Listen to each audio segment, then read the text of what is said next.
आज की कहानी है गहने लेकर तुम्हारी बेटी घर से भाग गई। गजब हो गया, हमारे मुंह पर कालिक पोत कर भाग गई तुम्हारी बेटी। अब हम समाज को क्या मुंह दिखाएंगे? उसके लिए इतने अच्छे घर का रिश्ता लाई थी और उन्हें हम क्या जवाब देंगे? शांति ने सुबह होते ही जोर जोर से चिल्लाकर पूरे घर में अशांति फैला दी। शांति का पति भैरव सिर पकड़कर बैठ गया। वह सपने में भी नहीं सोच सकता था कि उसकी सीधी सादी बेटी इतना बड़ा कदम उठा लेगी। मैंने तो पहले ही तुम लोगों को समझाया था कि बच्ची को आगे पढ़ने मत दो। बच्ची होशियार है, पढ़ना चाहती है, लेकिन तुम दोनों को उसके नहीं मालूम कि उसके दिमाग में क्या चल रहा है। अपनी जिम्मेदारियों से जल्द जो है छुटकारा पाना था, इसलिए तुम लोगों ने अरे यह शांति तो उसकी सौतेली माँ है, लेकिन तू तो उसका सगा बाप है। अपनी बेटी का अच्छा बुरा तू तो समझ सकता था।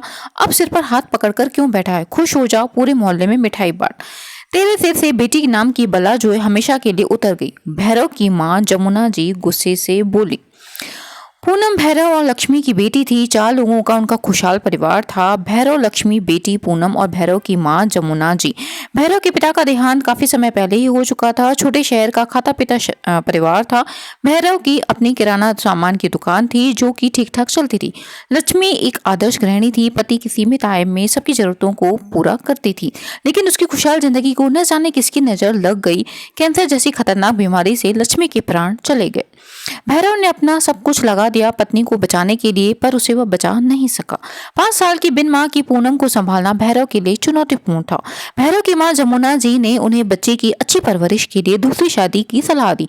पहले तो भैरव ने इनकार कर दिया, लेकिन पूनम की परवरिश के लिए उसने मान लिया, क्योंकि वो सौतेली माँ को नहीं लाना चाहता था। लेकिन जमुना जी ने समझाया कि बढ़ती हुई बच्ची के कदम कदम कदम पर माँ की जरूरत होती है, तो इसलिए मान गया। मैं आज हूँ, कल नहीं, तो बच्ची का सहारा कौन बनेगा? इन्हीं सब बातों को सोचकर भैरव ने दूसरी शादी का निर्णय लिया।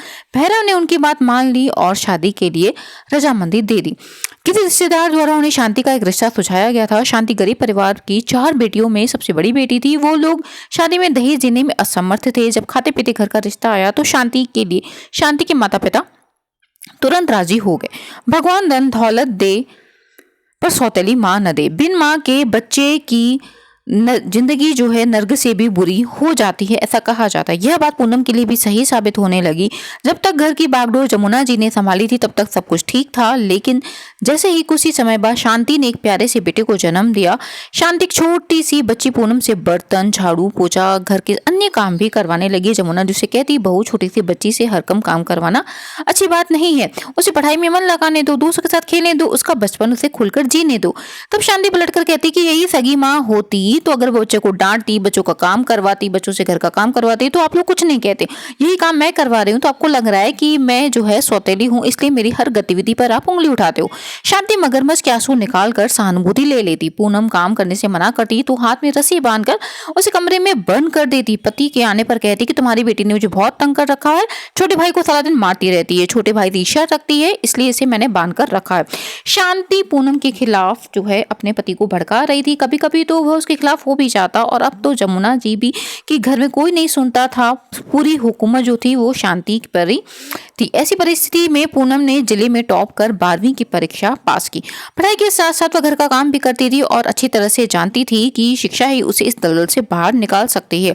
एक दिन पूनम ने अपने पिता और माता की बातें सुन ली। देखिए जी, पूनम को आगे पढ़ाने का कोई फायदा नहीं है, जल्दी से उसकी पढ़ाई लिखाई पर रुपए न बर्बाद करते हुए उसकी शादी कर देते हैं। और वैसे भी पढ़ लिख कर वो करेगी क्या? गृह गृहस्थी के काम में तो मैंने उसे पक्का कर ही दिया है। आप जल्दी से, मेरी बहन ने पूनम के लिए एक रिश्ता जो है सुझाया है। वो एक संपन्न परिवार है, बहुत ही अच्छा है। बस लड़का अपनी पूनम को बड़ी उम्र का है, उसकी पहली पत्नी की मृत्यु हो गई है, पर लड़का अमीर परिवार से है। पूनम को ससुराल में किसी चीज की कमी नहीं होगी। लड़के वाले बिना दहेज से ही जल्द से जल्द ये शादी करने के लिए इच्छुक हैं। शांति ने चाशनी में डुबोकर ये सारी बातें बताई कि लड़का बहुत अच्छा है, बल्कि उसकी एक शादी हो चुकी थी। इस तरह से जो है फिर पूनम के पिता जो थे वो मना नहीं कर पाए, क्योंकि वो पूनम नाम की बला से जल्द से छुटकारा पाना चाहती थी। और पूनम जो है तुम तमाती हुई आई और बोली, पापा मुझे भी शादी नहीं करनी है, मुझे आगे की पढ़ाई करनी है, मुझे कुछ बनना है, अपने पैरों पर खड़ा होना है। लेकिन जितना पढ़ना था पढ़ा दिया, अब हमारे बस में नहीं है तुम्हें पढ़ाना, हमारे पास में पैसे भी नहीं है, तुम्हारी माँ जैसा कर रही है वैसा करो, बेटे के बारे में भी सोचना है, सब कुछ हम तुम्हारे ऊपर खर्च नहीं कर सकते, और अभी पढ़ाई में खर्चा करो, फिर शादी में खर्चा करो, कुबेर का खजाना नहीं है हमारे पास। शांति ने तेज आवाज में ऐसा कहा। उसके पापा ने भी ऐसा ही उसकी हाँ में हाँ मिला दिया। तुम्हारी शादी करवा कर ससुराल भेजने की हमारी भलाई है। भैरव ने भी फिर ऐसा ही कह दिया।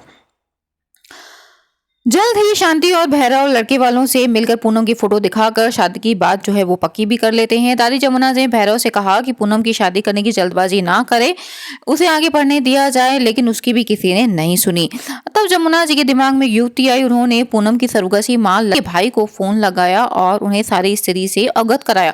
जमुना जी जान चुकी थी कि भैरव को समझाना तो मुश्किल है। जमुना जी ने पूनम से कहा, बेटा अपना जरूरी सामान, कपड़े और सारे सर्टिफिकेट ले लो और इस घर से दूर चली जाओ। पीछे वाले दरवाजे से यहाँ से तुम भाग सकती हो। गड़ी के मोड़ पर तुम्हारे मामा तुम्हें लेने आएंगे और उसके साथ तुम चली जाना। मैं चाह कर भी तुम्हारे लिए कुछ नहीं कर पा रही हूँ, इतना ही कर पा रही हूँ। दादी ने कुछ अपने गहने, कुछ रुपए भी पूनम को दे दिए और ढेर सारा आशीर्वाद दिया और प्यार से दादी के गले लग गई। और मेरे जाने के बाद लेकिन दादी सब आपको चिल्लाएंगे, आपको परेशान करेंगे। पूनम बोलती है, दादी बोलती है तू यहाँ की चिंता मत कर, मैं सब संभाल लूंगी। जमुना उसे ऐसा बोलती है।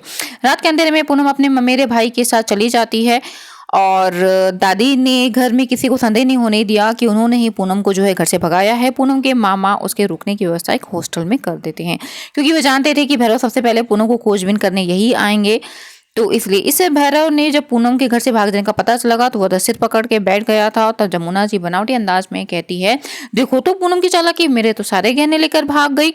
माँ आपको गहनों की बड़ी है, यहाँ सोचना यह है कि हम समाज को क्या मुंह दिखाएंगे और लड़के वालों को क्या जवाब देंगे। भैरव भी चिंतित स्वर में ऐसा बोल रहा था। बेटा लोगों का मुंह बंद कर देंगे और ये कह देंगे कि पूनम अपने मामा के घर आगे पढ़ाई करने के लिए गई है और लड़के वालों को हाथ जोड़कर क्षमा मांग लेंगे। कह देंगे कि लड़की भी शादी करने को तैयार नहीं थी। ऐसा उन्होंने बहाना सोच लिया। वहाँ का सुझाव भैरव को ठीक लगा। उसने पूनम के बारे में ऐसा सबसे कह दिया और बात रफा दफा हो गई। वह अपने मामा के घर आगे की पढ़ाई करने गई है। ऐसा समय बीता गया, 5 साल बीत गए। तभी पूनम को फिर से भैरव को पूनम की सच्चाई का पता चला। अब शांति का बेटा भी ज्यादा लाड प्यार पाकर पूरी तरह से हाथ से निकल गया था और अब गलत संगत में पड़ गया था। शांति ने पानी की तरह उसकी पढ़ाई पर जो है पैसा बहाया, परंतु नतीजा कुछ भी हासिल न हो सका। जैसे तैसे उसने 3rd डिवीजन में 12वीं की कक्षा पास की। तभी किसी अच्छे कॉलेज में एडमिशन की उम्मीद तो नहीं हो पाई, लेकिन वो आगे पढ़ना भी नहीं चाहता था। एक दिन भैरव का पड़ोसी जागो सुबह सुबह जो है घर आता है, उसके घर पहुंचता है और बोलता है, अरे रघु तू इतनी सुबह सुबह, कोई खास खबर? भैरव ने पूछा। अरे कैसी बात करते हो भैरव, बेटी की सफलता की खबर तुम्हें नहीं मालूम क्या? पूरे गांव में मिठाई न बांटनी पड़ जाए शायद, इसलिए तुम किसी को बता नहीं रहे हो। राघव बोला, अरे पहलियां न बुझाओ प्लीज, सब बताओ आखिर बात क्या है। भैरव ने कहा, यह देख मोनम बिटिया की जो है तस्वीर छपी है, उसने यूपीएससी में परीक्षा में देश में जो है पूरे देश में सर्वप्रथम स्थान प्राप्त किया है। चारों तरफ उसी के चर्चे हो रहे हैं। वह कलेक्टर बन गई, पूरे गांव में पार्टी देने की व्यवस्था कर। राघव बोला। भैरव ने झट से उसके हाथ से अखबार छीन लिया। उसकी आंखें तो फटी की फटी रह गई। अखबार पर फ्रंट पेज पूनम की एक बड़ी सी तस्वीर और ये लिखा था कि सरकारी परीक्षा में वो देश में प्रथम आई, कलेक्टर बन गई है। मेरी बच्ची आगे पढ़ना चाहती थी, कुछ बनना चाहती थी, उसने आखिर कर दिखाया। मैं ही उस पर भरोसा न कर पाया। भैरव तस्वीर को देखकर फूट फूट कर रोने लगा और एक सुबह भैरव के घर में दस्तक होती है। भैरव ने जैसे दरवाजा खुला, सामने पूनम को देखकर मानो उसके होश उड़ गए। आंखों से झरझर आंसू बह निकले। पूनम ने अपने पापा के पैर छुए और कहा, पापा मुझे माफ कर दीजिए, मुझे उस समय जो ठीक लगा मैंने वही, मैं घर छोड़ के चली गई, मैं क्या करूं, पर मैं आपका नाम रोशन करके लौटी हूं। पापा मैं कलेक्टर बन चुकी। बेटा माफ तो तू हमें कर दे, और हमने अपने बच्चों का सपने का ध्यान नहीं रखा। मैं तेरा गुनहगार हूँ, तूने मेरा नाम रोशन कर दिया, मैं तो तेरा बाप कहलाने के लायक भी नहीं हूँ। भैरव ने अपनी ही बेटी के सामने हाथ जोड़कर माफ़ी मांगी और पिता पुत्री एक दूसरे के गले लगकर रोने लगे। दोस्तों, शिक्षा पर सबका अधिकार होता है। अपनी बेटियों को शिक्षा से वंचित ना करें। उन्हें दहेज में शिक्षा रूपी जेवरात दीजिए जो अच्छी बुरी हर स्थिति में ढाल कर उनकी बेटी की रक्षा तो करेंगे, लेकिन शिक्षा भी उन्हें जरूर दीजिए ताकि उन्हें हर चुनौती का सामना करने में उनकी शिक्षा उनकी मदद कर सके और उन्हें समाज में जीने का अधिकार, एक सम्मान दिला सकें। अभी के लिए इतना ही, शुक्रिया। कहानी कैसी लगी फ्रेंड्स? कहानी अच्छी लगी तो वीडियो को लाइक करें, शेयर करें, अपने विचार अवश्य व्यक्त करें।